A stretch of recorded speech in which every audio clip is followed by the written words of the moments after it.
अब आता है डेस्टिनेशन साउथ अमेरिका, दक्षिण अमेरिका। ब्राज़ील विश्व में उच्च कोटि के लौह अयस्क का सबसे बड़ा उत्पादक है। चिली और पेरू तांबे के अग्रणी उत्पादक हैं। ब्राज़ील और बोलीविया विश्व में टीन के सबसे बड़े उत्पादकों में से हैं। दक्षिण अमेरिका के पास सोना, चांदी, जस्ता, क्रोमियम, मैग्नीज, बॉक्साइट, अभ्रक, प्लेटिनम, एस्बेस्टस और हीरा के विशाल निक्षेप भी हैं। दक्षिण तेल वेनेजुआ, अर्जेंटीना, चिली, पेरू और कोलंबिया में पाया जाता है। अफ्रीका अफ्रीका खनिज संसाधनों में धनी है। यह हीरा, सोना और प्लेटिनम का विश्व में सबसे बड़ा उत्पादक है। दक्षिण अफ्रीका, जिम्बाब्वे और जायरे विश्व के सोने का एक बड़ा भाग उत्पादित करते हैं। तांबा, लौह अयस्क, क्रोमियम, यूरेनियम, कोबाल्ट और बॉक्साइट दक्षिण अफ्रीका में पाए जाने वाले अन्य खनिज हैं। तेल नाइजीरिया, लीबिया और अंगोला में पाया जाता है। ऑस्ट्रेलिया में आता है डेस्टिनेशन। ऑस्ट्रेलिया में विश्व में बॉक्साइट का सबसे बड़ा उत्पादक है। यह सोना, हीरा, लौह अयस्क, टीन और निकेल का अग्रणी उत्पादक है। यह तांबा, सीसा, जस्ता और मैग्नीज में भी संपन्न है। पश्चिम ऑस्ट्रेलिया के कालगुरली और कूलगाड़ी क्षेत्र में सोने के सबसे बड़े निक्षेप हैं। यहाँ आता है अंटार्कटिका। अंटार्कटिका में विभिन्न खनिज निक्षेपों पूर्वानुमान से कुछ संभवतः विशाल के लिए अंटार्कटिका का भूविज्ञान पर्याप्त रूप से सुप्रसिद्ध है। ट्रांस अंटार्कटिका पर्वत में कोयले और पूर्वी अंटार्कटिका में प्रिंस चार्ल्स पर्वत के निकट लोहे के महत्वपूर्ण मात्रा में निक्षेपों का पूर्व अनुमान किया गया है। डिस्ट्रीब्यूशन इन इंडिया, भारत में वितरण। फर्स्ट है आयरन। लोहा, भारत में उच्च कोटि के लौह अयस्क निक्षेप हैं। यह खनिज मुख्यतः झारखंड, उड़ीसा, छत्तीसगढ़ और मध्य प्रदेश, गोवा, महाराष्ट्र और कर्नाटक में पाया जाता है। दूसरा है बॉक्साइट। इसके मुख्य उत्पादक क्षेत्र झारखंड, उड़ीसा, छत्तीसगढ़, मध्य प्रदेश, गुजरात, महाराष्ट्र और तमिलनाडु हैं। Next page destination mica means अभ्रक। अभ्रक निक्षेप मुख्यतः झारखंड, बिहार, उत्तर प्रदेश और राजस्थान में पाए जाते हैं। भारत विश्व में अभ्रक का सबसे बड़ा उत्पादक और निर्यातक है। कॉपर मीन्स तांबा। यह मुख्यतः राजस्थान, मध्य प्रदेश, झारखंड, कर्नाटक, आंध्र प्रदेश में पाया जाता है। और मैग्नीशियम, भारत के मैग्नीज निक्षेप महाराष्ट्र, मध्य प्रदेश, छत्तीसगढ़, उड़ीसा, कर्नाटक और आंध्र प्रदेश में स्थित है। एन आता है लुमिनिया। एन आता है गोल्ड आता है डेस्टिनेशन गोल्ड। सोना, भारत में कर्नाटक में कोलार में सोने के निक्षेप हैं। ये खाने विश्व की गहरी खानों में से एक हैं जो इस अयस्क के खनन को बहुत खर्चीली प्रक्रिया बनाती है। एन आता है सॉइल मीन्स होता है नमक। यह समुद्र, झील और सैलों से प्राप्त किया जाता है। भारत नमक का अग्रणी उत्पादक और निर्यातक है, जैसे कि आप पिक्चर नंबर 3.8 में देख रहे हैं। ठीक है। यूजेस ऑफ मिनरल्स, खनिजों के उपयोग। खनिजों का उपयोग कई उद्योगों में होता है। रत्नों के लिए प्रयोग किए जाते हैं। खनिज प्रायः कठोर होते हैं। इन्हें आभूषण बनाने के लिए विभिन्न शैलियों में जड़ा जाता है। तांबा एक अन्य धातु है जिसका उपयोग सिक्के से लेकर पाइप तथा प्रत्येक वस्तु में किया जाता है। अब कन्वर्सेशन ऑफ मिनरल्स, खनिजों का संरक्षण। खनिज अनवनीकरण संसाधन है। खनिजों के निर्माण और संचय में हजारों वर्ष लगते हैं। मानवीय उपभोग की दर की तुलना में निर्माण की दर बहुत धीमी है। खनन की प्रक्रिया में बर्बादी को घटाना आवश्यक है। धातुओं का पुनर्चक्रण एक अन्य तरीका है जिससे खनिज संसाधनों को संरक्षित किया जा सकता है। नेक्स्ट पेज है डेस्टिनेशन पावर रिसोर्सेज, शक्ति संसाधन। सन्नी की माँ अपने दिन की शुरुआत गाइजर का बटन दबाने से करती है। वह सन्नी को जगाने से अपने विद्यालय की वर्दी पर इस्त्री करती है, जिसके बाद वह उनके लिए ब्लेंडर में एक गिलास संतरे का जूस तैयार करने के लिए रसोई घर में तेजी से पहुंचती है। सन्नी, क्या आपने स्नान कर लिया? आओ और अपना नाश्ता करो। सन्नी के लिए गैस स्टोव पर नाश्ता बनाते हुए माँ पुकारती है, विद्यालय जाते समय सन्नी बत्तियों और पंखों के बटन बंद करना भूल जाता है। माँ उन बटनों को बंद करते समय सोचती है कि शहरों में जीवन आरामदायक प्रतीत होता है, लेकिन विद्युत उपकरणों जो सभी बिजली की खपत करते हैं पर अधिक से अधिक निर्भरता मांग और पूर्ति के बीच विशाल अंतर पैदा करती है। विज्ञान और प्रौद्योगिकी के नए संचालन के जीवन शैली में बहुत तेजी से परिवर्तन आ रहे हैं। शक्ति अथवा ऊर्जा हमारे जीवन में बहुत महत्वपूर्ण भूमिका निभाते हैं। हमें उद्योग, कृषि, परिवहन, संचार और प्रतिरक्षा के लिए भी शक्ति की आवश्यकता होती है। ऊर्जा संसाधनों को विस्तृत रूप से परंपरागत और गैर परंपरागत संसाधनों में वर्गीकृत किया जा सकता है। एट फर्स्ट, कन्वर्सेशनल सोर्स, जिसे परंपरागत सोर्स कहते हैं।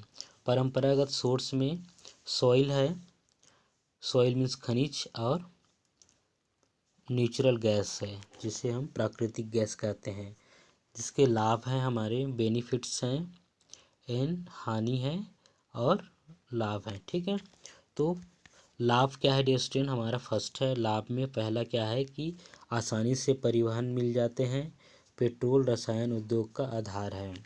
इन और हानि क्या क्या है, हानि ये है कि तेल अपलवित व गैस रिसाव के कारण ऑक्सीजन का अवक्षय होता है, निर्मुक्त प्रदूषण के कारण अम्ल वर्षा होती है और नए ईंधन का अन्वेषण आसान नहीं होता। और लाभ क्या क्या होते हैं, प्राकृतिक गैस के आसानी से परिवहन पाइपलाइन के द्वारा मिल जाती है, और तेल और कोयले से अधिक स्वच्छ है, तेल से सस्ता है। एन आता है डियर स्टूडेंट ऊर्जा के परंपरागत स्रोत। परंपरागत स्रोत में है जिसमें है ईंधन और है कोयला। ईंधन में क्या है डियर स्टूडेंट, जिसके लाभ हैं, सुप्राप्य है, आसानी से मिल जाता था पहले, बहुसंख्यक लोगों को ऊर्जा प्रदान करता है और बहुत लोगों को ऊर्जा प्रदान करता है। और इसकी हानियाँ क्या थी, संग्रहण में अधिक समय उपयोग, प्रदूषण फैलाने वाला है और हरित गृह प्रभाव में वृद्धि करता है।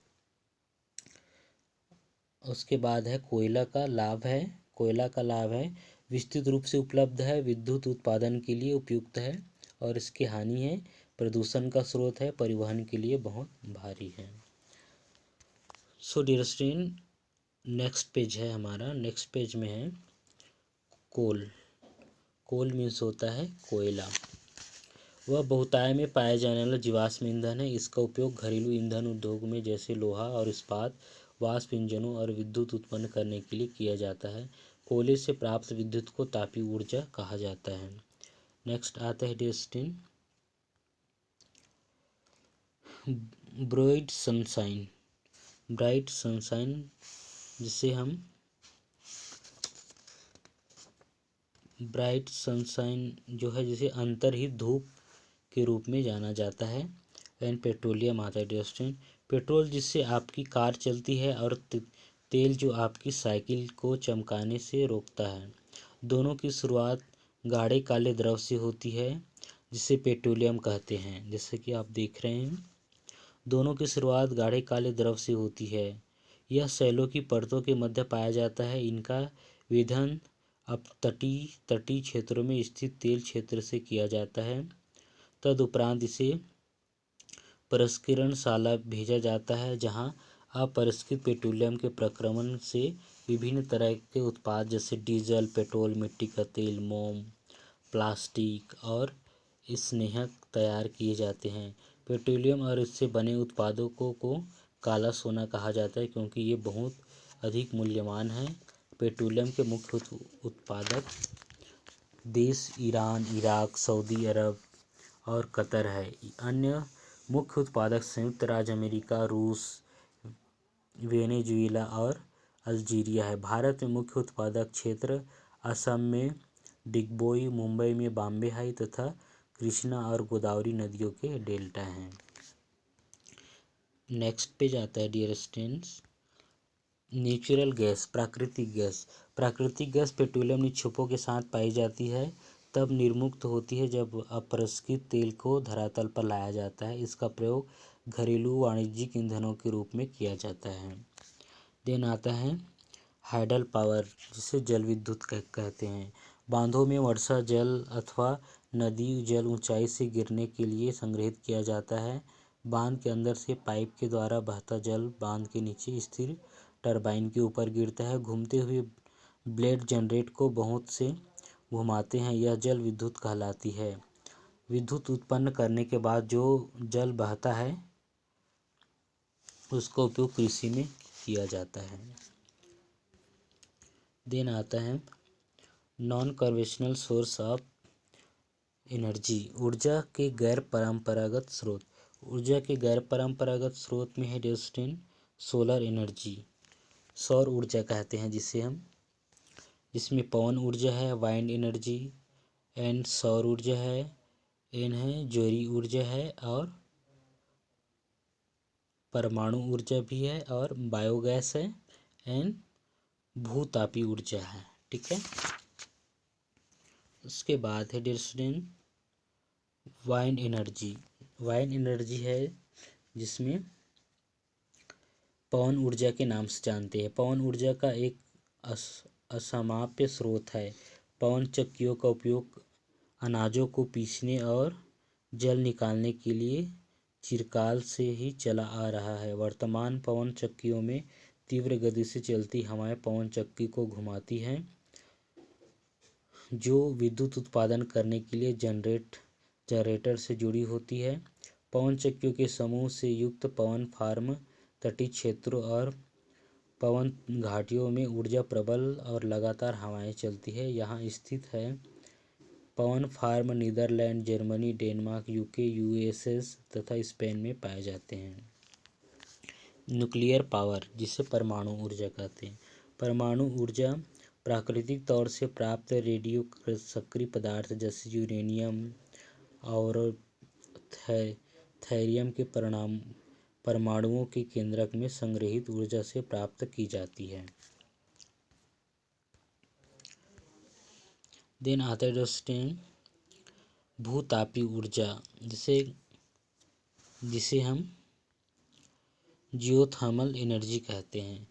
ताप ऊर्जा जो कि पृथ्वी से प्राप्त की जाती है भूतापी ऊर्जा कहलाती है। पृथ्वी के अंदर गहराई बढ़ने के साथ तापमान में लगातार वृद्धि होती है। कभी कभी यह तापमान ऊर्जा भूसतह पर गर्म जल के झरनों के रूप में प्रकट हो सकती है। यह ताप ऊर्जा शक्ति उत्पादन करने में प्रयुक्त की जा सकती है। वर्षा से गर्म जल के स्रोत के रूप में भूतापी ऊर्जा खाना बनाने और ऊष्मा प्राप्त करने के लिए, नहाने के लिए प्रयोग में लाई जाती है। देन स्टूडेंट्स उसके बाद आता है ज्योति ऊर्जा जिसे टेडल एनर्जी कहते हैं। ज्योति ऊर्जा से ज्वार से उत्पन्न ऊर्जा को ज्योति ऊर्जा कहते हैं। इस ऊर्जा का विदोहन समय समय पर ज्वारिक ऊर्जा का उपयोग बांध में स्थापित टरबाइन को घुमाने के लिए किया जाता है। इन आता है दोस्तों लास्ट में बायोगैस। जैविक अपशिष्ट जैसे मृत पौधे और जंतुओं के अवशेष, पशुओं का गोबर, रसोई के अपशिष्ट को गैसीय ईंधन में बदला जा सकता है। इसे बायोगैस कहते हैं। जैविक अपशिष्ट बैक्टीरिया द्वारा बायोगैस संयंत्र में अपघटित होते हैं, जो कि अनिवार्य रूप से मीथेन और कार्बन डाइऑक्साइड का मिश्रण होता है। So now understand your chapter is done. Okay.